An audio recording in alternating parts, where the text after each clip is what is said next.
این گلا رو که میبینین، آره شما فکر کردین فقط خودتون ولنتاین دارین؟ نه فکر کردین واقعا اینجوریه؟ این گلا رو چه خوشگله. خب این کی داده؟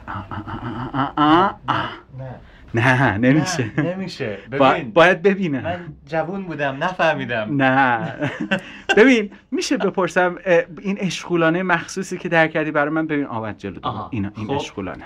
خب این اشغال یه خورده صحبت کن. وای کیارش تو یکی از ویژه های دنیایی.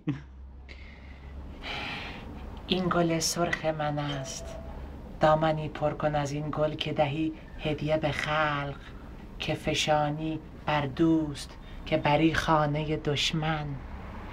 راز خوشبختی هر کس به پراکندن اوست. تقدیم به شما خواهش میکنم.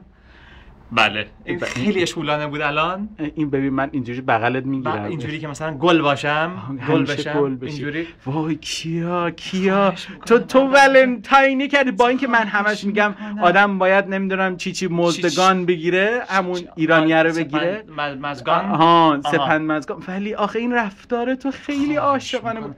بعد بینندگان عزیز ها نکنید اینجوری لطفاً. بینندگان عزیز من همین الان از یک عاشق یک گل گرفتم. چاکریم. خیلی با مرا چاکریم. خلاصه بعد داری بگو با خلاصه با صورت میریم تو مشتش. صورت داده با همین کارا دیگه. حال کردین مرام حال کردین. مخلص جاد بالا واسه میگه که به صورت کامل همه مهیا. یعنی کیا ولنتاین یک تبریک بگو بابا. خب ولنتاین تبریک بگیم. روز مهر و دوستی رو، روز ولنتاین رو به هر کسی که داره اینو میبینه و چهره منو داره تحمل میکنه تبریک میگم از صمیم قلب.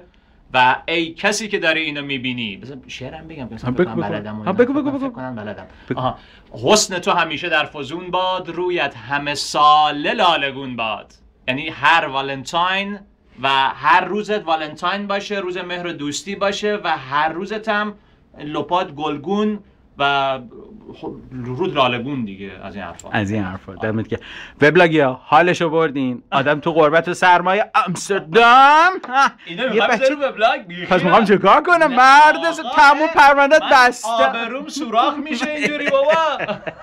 حالشو بردین. آدم تو این یخبندون گاهی یه دل گرمم پیدا میشه. معرفت فارغ از همه چی. من اگه قرار بره رو وبلاگ من یکم پس دست به سینه وایسم اینجوری و اینها دیگه آبروت رفت درشن. خواهش میکنم. سپاسگزارم. امیدوارم که موفق و مایل پیروز منصور مظفر و سربلند و سرفراز و جاودان و پاینده و شادکام باشید. هر روزتان ولنتاین و ولنتاینتان پیروز. بله